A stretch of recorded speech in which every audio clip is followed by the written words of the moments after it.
Hi, I'm Alona Minkowski, and you're watching ABC News Live. Happy Friday. We have a lot of news for you today. The jury is still deliberating in the Paul Manafort trial, and they have some very important questions for the judge, like how do you define guilt beyond a reasonable doubt?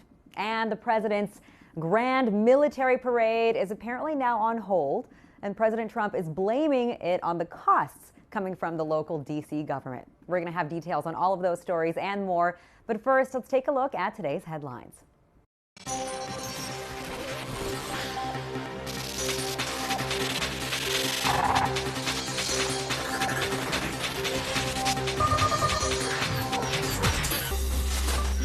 The family of a Louisiana State University student who died during a hazing incident at a fraternity is now suing the school for $25 million. The suit says 18-year-old Max Groover died after being forced to drink dangerous amounts of alcohol. The Vatican expressed shame and sorrow about a scathing Pennsylvania grand jury report about clergy members who raped and molested children in 6 dioceses. A Vatican spokesman says the victims should know the Pope is on their side. In Hayden, Alabama, 12 people are hurt, 3 of them seriously, after a giant tent collapsed on top of them. It happened after a storm blew through. The company that provides the tent says it's built to withstand winds of up to 90 miles per hour. I remember just like a little bit of heat, like kind of walking, like barely. 13-year-old Josiah Weedman is thankful after this electrifying close call when he and his friend Javier were struck by lightning walking through this Arizona park. The jolt of lightning launched Josiah in the air and left him with a skull fracture and concussion. Josiah doesn't think he'd be alive today without Corey Szynski, a bystander who performed CPR until paramedics arrived on the scene. Amazon sells a whole lot of movies, and now it's reportedly looking to buy a movie theater chain. Bloomberg says Amazon is among the companies looking to buy Landmark Theaters. It has more than 50 locations, 27 cities, including New York, Chicago, and L.A.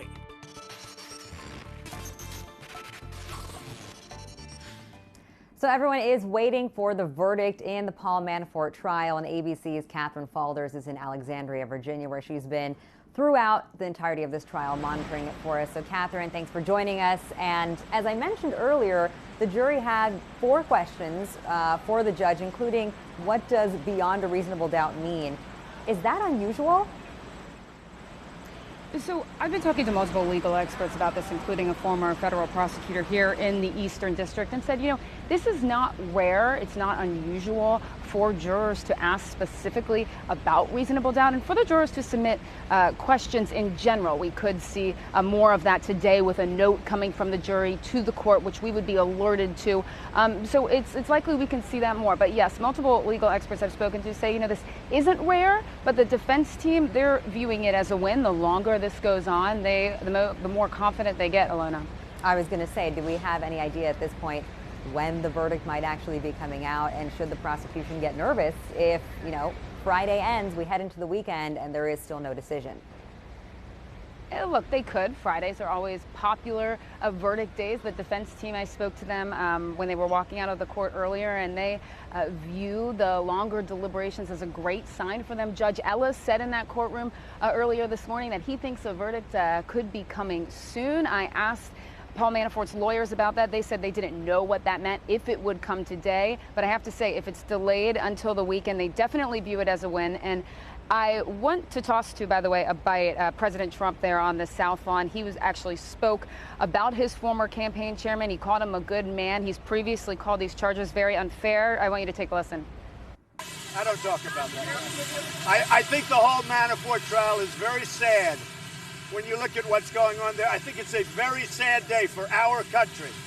He worked for me for a very short period of time, but you know what? He happens to be a very good person. And I think it's very sad what they've done to Paul Manafort. Thank you very much. Calling it very sad, he says this today is a sad day for our country, perhaps thinking that a verdict may come down in this case today, Alona. Right, and Paul Manafort is facing 18 different charges of bank and tax fraud. Let's remember that. Catherine, thanks for joining us. We'll see what happens with that verdict. Now, let's move over to the White House. Over a dozen intelligence officials are blasting the president today after the revocation of John Brennan's security clearance. And so Janae Norman is at the White House for us to give us the latest there.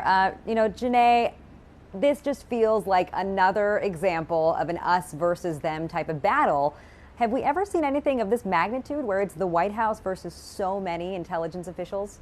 Well, this is a pretty big deal. And of course, we just heard from the president on the White House South Lawn saying that that decision to revoke John Brennan's security clearance is not about silencing critics. He says that he's actually given him a bigger voice, saying that many people probably didn't know who John Brennan was before this. But the president did add that he's never had much respect for him. Now, as far as that statement from those former top intelligence officials, this is a big deal. These are essentially the who's who in the intelligence world coming together to put out this statement saying, you know what, you don't have to agree with what John Brennan says, pointing out that not all of them do, but they say that you should agree with his right to say it. And they say that they've never seen this, the removal or approval of security clearances used as a political tool in the way that they feel President Trump is doing it. But John Brennan has not been silenced. He's continued to be outspoken, writing an op-ed and tweeting about this on Twitter since the president's decision. Yeah, and now having another chorus of voices basically jumping up behind him. And the president obviously did just speak there as he was heading into his helicopter. What else did he say when addressing this issue? He also kind of teased ahead, pointing to Bruce Orr, saying that that's one person who he could end up revoking his security clearance soon. But take a listen to what the president said when he was asked about all of this. I don't know him, McRaven. I know that I've gotten tremendous response from having done that because security clearances are very important to me. Very, very important. And I've had a tremendous response for having done that. And so that's what the president was saying about revoking John Brennan's security clearance. Still lots of criticism about this, but he has had some people speaking up in favor of him. So, some split opinions, but still lots of criticism, Alona. And the other big story, of course, is that the president at one point had announced that he wanted to have a grand military parade after he had seen one in France. And then now he's basically saying that he's just going to have to go back to France to see it because the one in the United States is being postponed. But we did see some serious shade being thrown both on the part of the president and the mayor of D.C. Can you walk us through this back and forth?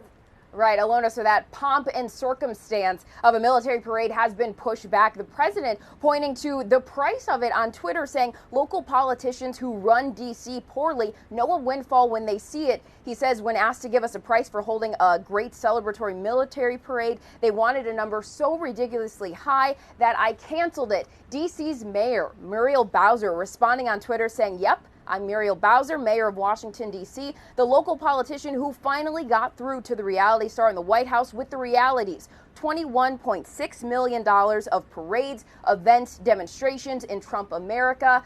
In those parentheses, you see she wrote sad.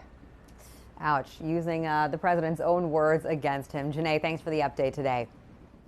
And now we're starting to get some answers in the tragic story out of Colorado where a pregnant wife and her 2 daughters were killed. And yesterday, the husband was arrested arrested in association with that crime. So let's go to Clayton Sandell. He is in Frederick, Colorado for us. And Clayton, what else do we know that's coming out about this? Hey, Alona, I wanted to show you here real quick just the growing memorial that is out in front of the family's home here in Frederick. We've seen people coming by for the last few days leaving flowers, teddy bears, candy, notes. I mean, this has really split this community. It's really a heartbreaking thing here. You can kind of take a look around and see what kind of neighborhood they lived in here. And right over here on my right is the home that the family lived in. What we're learning overnight, police say that they were able to recover all 3 bodies of Shanann Watts, a 34-year-old mom who was 15 weeks pregnant, and her 2 daughters, Bella, 4 years old, and Celeste, 3 years old. They were found on oil company land, a company called Anadarko, who the husband and father in this case, Chris Watts, worked for this company. The bodies were left, we understand, according to our affiliate, ABC Denver 7, that the bodies were left in some gas and oil tanks on the property there. The company, Anadarko, said that Chris Watts worked for them, but he was fired on Wednesday, the same day that he was arrested. This is the house where prosecutors say that the family, that Shanann and her 2 daughters were killed. But beyond that, we don't know a lot of other details yet because the district attorney has requested that the affidavit and the court documents for now be sealed. Chris Watts made his first court appearance yesterday. He, the man who wore the guise of a loving family man and doting father, was now wearing a jail jumpsuit. He did not speak much. He answered the judge's questions, said that he understood his rights, but beyond that was not talking much, which is kind of in a contrast to earlier in the week when he was going on television doing all these local TV interviews in which he was asking and begging his family to come back to him. And even saying that he admitted that there was some sort of disagreement he had with his wife, but said that he stopped short of calling it an argument. But about 24 hours later, he was in custody. We are also hearing from a lot of friends who knew the Watts family and who say that they never expected something like this out of Chris. In fact, a lot of them tell us that they feel duped by the way he was asking. And we talked to a couple yesterday, Nick and Amanda Thayer, who told us that they believed his story, they were on his side. They even opened up their own home on Tuesday night to let him stay with them. They also have a kid. Here's what they had to say. We feel so stupid about that now. Like, trusting him to stay the night in the same house as our daughter. I mean, I'll never let that go. Like, we thought we were doing the right thing by trying to be a good friend to him. So Chris Watts is now facing at least 3 counts of first-degree murder in addition to a host of other charges. The judge denied bond. He will be Watts will be back in court on Monday when prosecutors expect to file formal charges, and we hope that when that happens, this affidavit will be unsealed and we'll start getting a lot more details about this case, including the big question, Alona, that everybody has is why? What was the motive here? So many questions, and again, such a tragic story here. So we're hearing from some of his friends. Have we been hearing from the family of the wife? Yeah, they are mostly out of state. They live back east in North Carolina. They are obviously outraged at this and are making plans to try and come out here and be here. We haven't heard any word yet on memorial services or funeral or anything like that. But yeah, as you can imagine, they are incredibly outraged because, as we said, Shanann was 15 weeks pregnant and was apparently going to have a baby boy. And so, the tragedy of this and the heartbreaking, just shockingness of this whole situation is really toughest, of course, for them. Well, Clayton, thanks for giving us the latest on that story. And now let's get some weather from ABC's Rob Marciano. We've seen a lot of flooding on the East Coast, a lot of fires on the West Coast. Rob, is any of this looking like it might let up soon?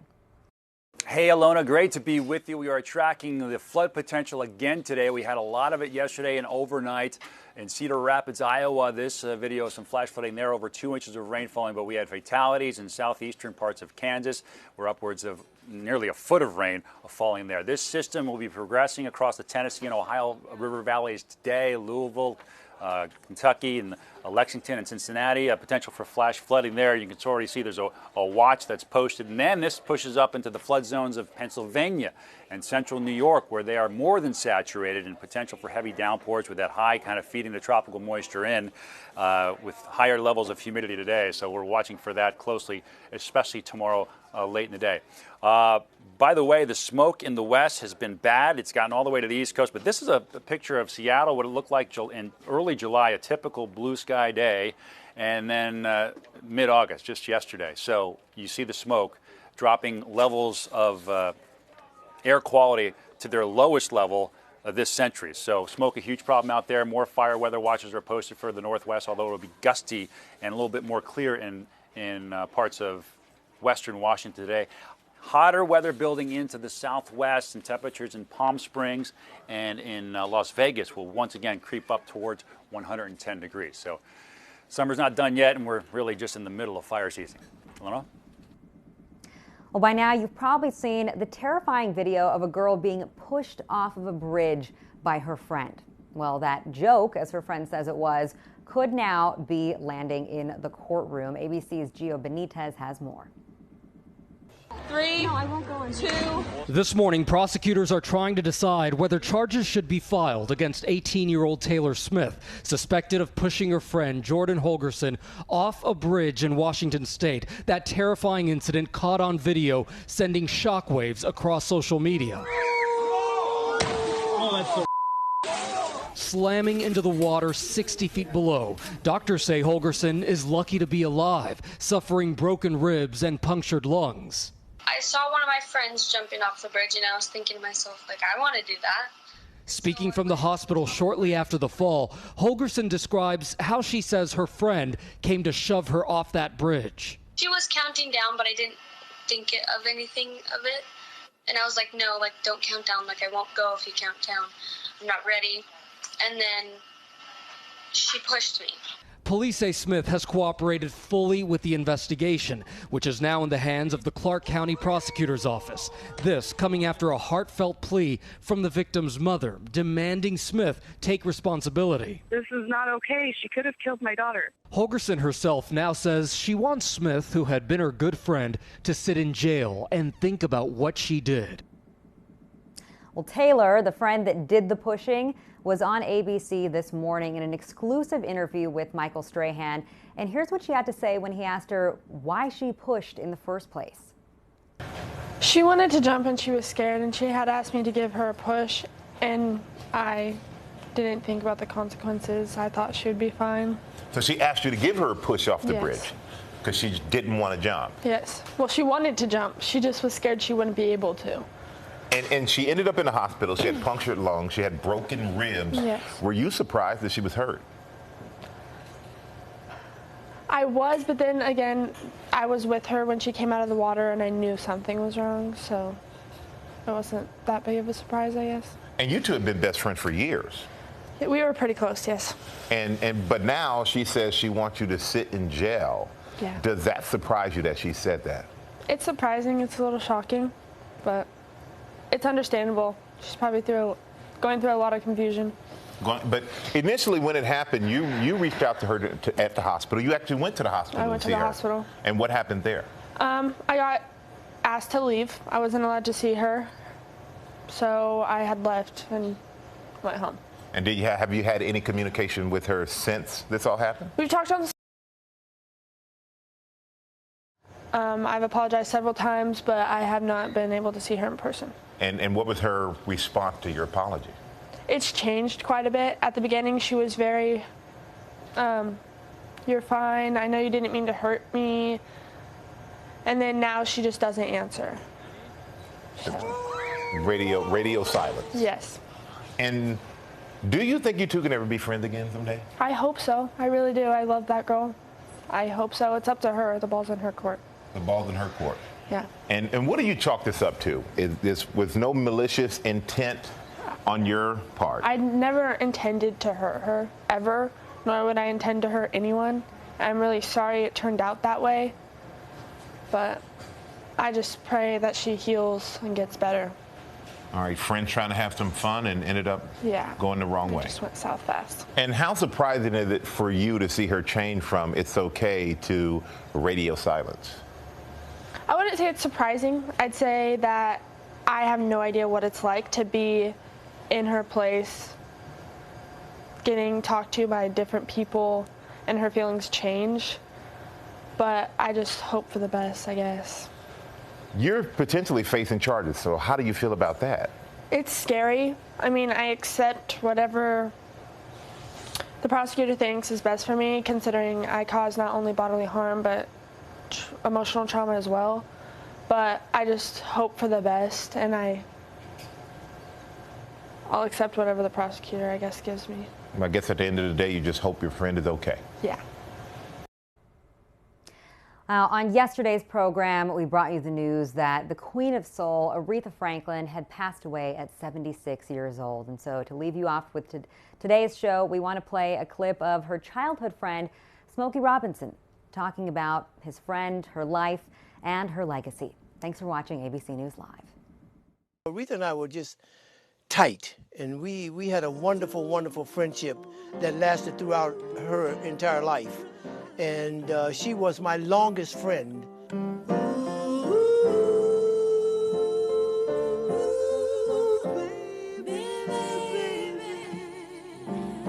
Aretha had a great sense of humor.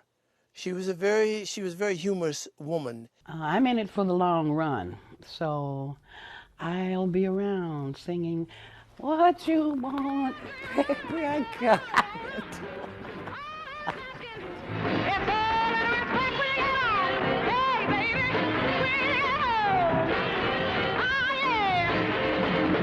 She could throw down in the kitchen.